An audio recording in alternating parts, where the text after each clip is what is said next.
Welcome friend 360 degree real you में। इससे पहले कि हम कुछ बातचीत शुरू करें, आइए आपको दिखाते हैं एक छोटा सा फनी क्लिप। बहनों आइए, आपके नाम की डुबकी हम लगाएंगे इस सर्दी भरे मौसम में। अगर आप डुबकी नहीं लगाना चाहते हैं, अगर आप नहाना नहीं चाहते तो अपना नाम बताइए, 10 रुपए की रसीद कटवाइए। आपके नाम की डुबकी हम लगाएंगे इस मौसम में। आपके नाम के पुण्य आपको मिलेंगे। तो दोस्तों, देखा आपने ये कितना फनी क्लिप था, और इस क्लिप को देखकर आपको हंसी तो आई होगी। अब सोचिए कि एक आदमी इतने भयंकर जाड़े में गंगा के किनारे खड़ा होकर आवाज लगा रहा है कि डुबकी लगवा लो, डुबकी लगवा लो, और उसका चार्ज जो है 10 रुपया है। इस आदमी की मानसिकता को समझिए। हंसना तो एक तरफ है, हंसी आएगी ही, लेकिन अब सोचिए कि जाड़े का मौसम, लोग गंगा के ठंडे पानी में डुबकी लगाने से डरते हैं, और उसके लिए वो एक सर्विस प्रोवाइड कर रहा है कि मैं तुम्हारी जगह डुबकी लगा दूंगा, तुम 10 रुपया मुझे दो और मेरी डुबकी लगाने का पुण्य जो है तुमको ही मिलेगा, क्योंकि ये एक सर्विस है। तो एक बिजनेस स्पेस को कैसे क्रिएट किया जाता है, मुझे पता नहीं कि इस आदमी का एजुकेशन क्या है।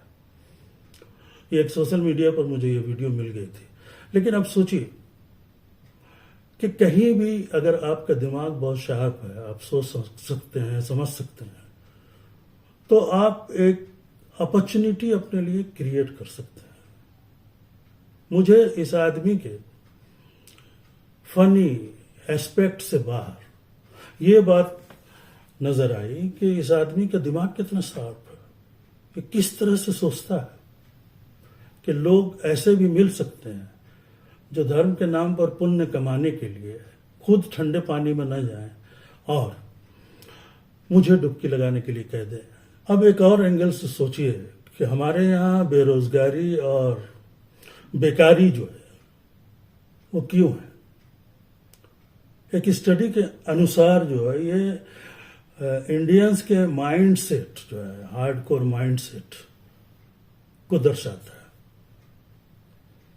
हम लोग कम से कम 200 साल तक अंग्रेजों की गुलामी में रहे, उन्होंने हम पर राज किया, और उनको काम कराने के लिए कुछ अंग्रेजी जानने वाले इंडियंस की जरूरत थी जो क्लरिकल जॉब कर सके। तो दोस्तों, ऐसे क्लर्कों की एक बड़ी तादाद अंग्रेजों ने तैयार की, जिन्हें बाबू कहा जाता था। अंग्रेज खुद को साहब कहलवाना पसंद करते थे, तो ये बाबू अपने आप को अंग्रेज से बहुत करीब मानते थे और सेकंड कैटेगरी के अंग्रेज अपने आप को समझते थे। ये बाबू कल्चर वहीं से आया कि कोई भी पढ़ा लिखा आदमी मेहनत का काम, कोई छोटा मोटा काम, कोई छोटा मोटा रोजगार, बिजनेस अगर करेगा तो समाज हम पर हंसेगा, हमारा मजाक उड़ाएगा। इसलिए हम पढ़ लिख कर ऐसा काम क्यों करें। आज भी ये मानसिकता हमारे अंदर कहीं बैठी हुई है। हम इंजीनियर, डॉक्टर, MBBS बनने के बाद या MBA करने के बाद, IT में एजुकेशन लेने के बाद चाहते हैं कि हमको कोई ऐसा जॉब मिले, वाइट कॉलर जॉब। अब सोचिए कि भारत में हर साल लाखों इंजीनियर, लाखों MBA, लाखों डॉक्टर पैदा होते हैं। अब सबको व्हाइट कॉलर जॉब कैसे मिल सकता है। ये ऑटोमेशन और आर्टिफिशियल इंटेलिजेंस ने जिस तेजी के साथ इंडस्ट्रीज में पेनिट्रेट किया है, अब सोचिए कि उसमें ह्यूमन इंटरफेस की जरूरत बहुत कम रह गई। ह्यूमन इंटरफेस जो है धीरे धीरे कम होता जा रहा है। ऑटोमेशन, रोबोटिक्स ने इंडस्ट्री में अपना पूरा पांव जमाना शुरू कर दिया है। अब ऐसे में ये पढ़े लिखे लोग जो है वो क्या करें, क्या बेरोजगारी में दम तोड़ दें, कोई काम न करें और सारी जिंदगी वाइट कॉलर जॉब के इंतजार में अपने आप को खत्म कर लें। लेकिन ये हो भी रहा है, क्योंकि हमारी बाबूगिरी वाली मानसिकता अभी भी हमको कोई छोटा मोटा काम करने नहीं देती। अगर हम इंजीनियर हैं तो हम प्लम्बर का काम नहीं कर सकते। अगर हम एमबीए हैं तो हम स्ट्रीट पर चाय नहीं बेच सकते। अगर हम हाईली एजुकेटेड पीएचडी स्कॉलर हैं तो हम प्रोफेसर ही बनना चाहते हैं, उससे बाहर हम कोई और सोच नहीं रखते। हम ये नहीं चाहते कि इसके अलावा भी दुनिया में हजारों हजार लाखों अपॉर्चुनिटी है जिसको हम ग्रैब कर सकते हैं। तो इस मानसिकता को और अपने हार्ड कोर माइंडसेट को तोड़ने की जरूरत है। बेरोजगारी, जैसा कि मैंने कहा, एक अलग चीज है। ये आपके अपने माइंडसेट की वजह से, और जॉब, उसके लिए मुसलसल लगातार स्ट्रगल करना और उसका नहीं मिलना आपको डिप्रेशन का शिकार बना देता है। यहां तक होता है कि कई स्टूडेंट्स और कई लोग आत्महत्या कर लेते हैं, सुसाइड कर लेते हैं, क्योंकि उनके दिमाग में और कोई भी अपॉर्चुनिटी का दरवाजा कभी खुलता ही नहीं। तो इस सोच और इस प्रकार की मानसिकता से निकलने के लिए बहुत मेहनत की जरूरत है। और उस बाबूगिरी वाले माइंडसेट, वो जो वाइट कॉलर जॉब की इच्छा बहुत ज्यादा हमारे अंदर है, उसको तोड़कर निकलने की जरूरत है। दोस्तों, जरा ध्यान से मेरी बात सुनिएगा कि एजुकेशन जो है वो आपको नॉलेज देता है। एजुकेशन सिस्टम आपको एक्सपीरियंस नहीं देता, लेकिन उस नॉलेज का इस्तेमाल आप जिस जॉब में भी और जिस काम में भी जाते हैं उसका इस्तेमाल उसमें करते हैं। इस नॉलेज को आप किसी भी तरफ एक टारगेट बनाकर मोड़ सकते हैं, उसको यूज करके उसको इनलार्ज कर सकते हैं, लेकिन हम ऐसा करते नहीं। एजुकेशनल नॉलेज के साथ अब मान लिया कि हम कोई एक छोटा सा रोजगार शुरू करते हैं, तो क्या कोई ब्रांड नहीं बना सकते? बिल्कुल बना सकते हैं। ऐसा बहुत सारे लोग अब कर भी रहे हैं, और न्यू जनरेशन धीरे धीरे उस माइंडसेट से हट भी रही। लेकिन अब भी इस जनरेशन में वो बाबूगिरी और वाइट कॉलर जॉब सीकर्स की मानसिकता अभी भी है। लेकिन बहुत सारे एग्जाम्पल धीरे धीरे सेट हो रहे हैं, जिससे यूनिकॉर्न, बहुत छोटे स्टार्टअप एक मेजर इंडस्ट्री का रूप ले रहे हैं और लोग कामयाब होते जा रहे हैं। फ्रेंड्स, सोचिए कि एक इंजीनियर प्लम्बर क्यों नहीं बन सकता? उसके पास नॉलेज है। अगर उसने मैकेनिकल इंजीनियरिंग की है या वो पाइपलाइंस के बारे में जानता है, तो उसको एज ए प्रोफेशन वो एक बिजनेस के रूप में ले सकता है और अपने एरिया के, अपने इलाके के स्केटर्ड अनऑर्गेनाइज्ड प्लम्बर्स को ऑर्गेनाइज कर सकता है। इसके साथ ही वो उसको एक ब्रांड बनाकर सर्विस का एक बड़ा अंपायर खड़ा कर सकता है। ये एक एग्जाम्पल है, बोलने में बहुत आसान लगता है, लेकिन सिस्टमेटिक जो नॉलेज है आपके पास, उसका अप्रोच वाइज इस्तेमाल करके आप ऐसा क्यों नहीं कर सकते हो? कर सकते हो। एक डॉक्टर को किसी सरकारी अस्पताल में नौकरी नहीं मिलती, तो वो कम से कम अपना एक क्लिनिक कहीं ना कहीं खोल लेता है, लेकिन वो भी मतलब बहुत सारी चीजों को अपनी किस्मत पर छोड़ देता है, और जो मार्केटिंग स्ट्रेटेजी है उसका इस्तेमाल नहीं करता, अपने नॉलेज को इन्हांस नहीं करता, और उसका क्लिनिक शायद बहुत सारे डॉक्टर के मुकाबले में नहीं चल पाता। वो मायूस हो जाता है, नाकाम हो जाता है।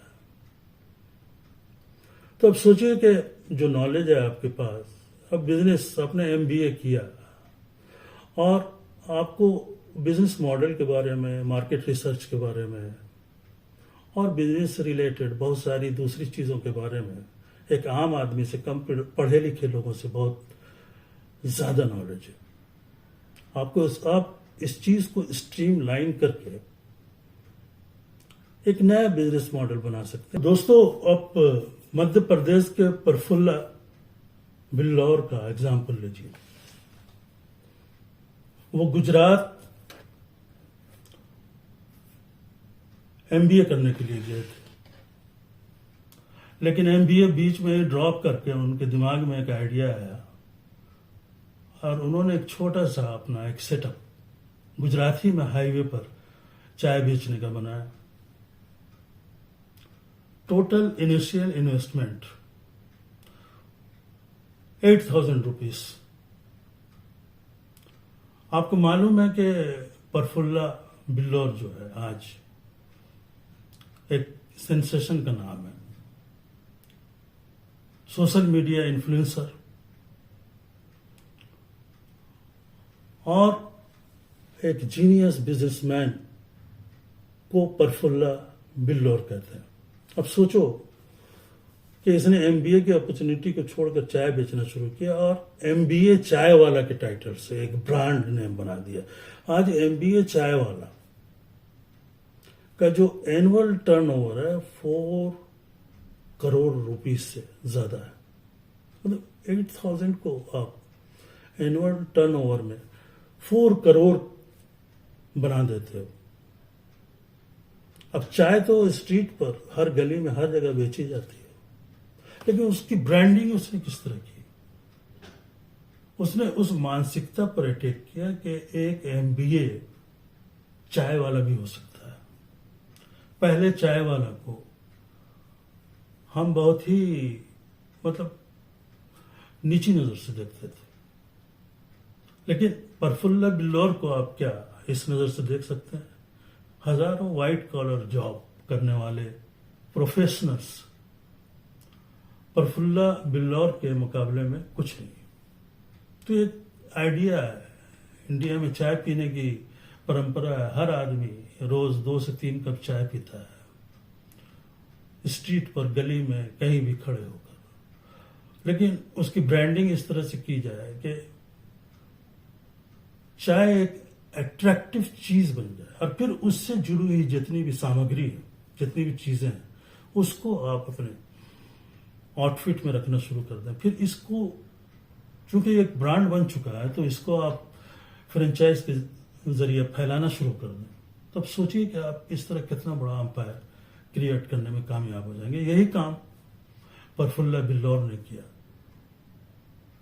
ये कुछ नहीं है, उसने जितना पढ़ा उसका इस्तेमाल जो है अपने बिजनेस की ब्रांडिंग में किया और आज दुनिया में वो एक नाम है, एक सेंसेशन है और एक सोशल मीडिया का ब्रांड इन्फ्लुएंसर है। ऐसे बहुत सारे एग्जाम्पल हैं हमारे सामने। ओयो रूम्स के हैं एग्जाम्पल, हमारे सामने वड़ा पाव का एग्जाम्पल है बॉम्बे में, जिसे एक ब्रांड बनाकर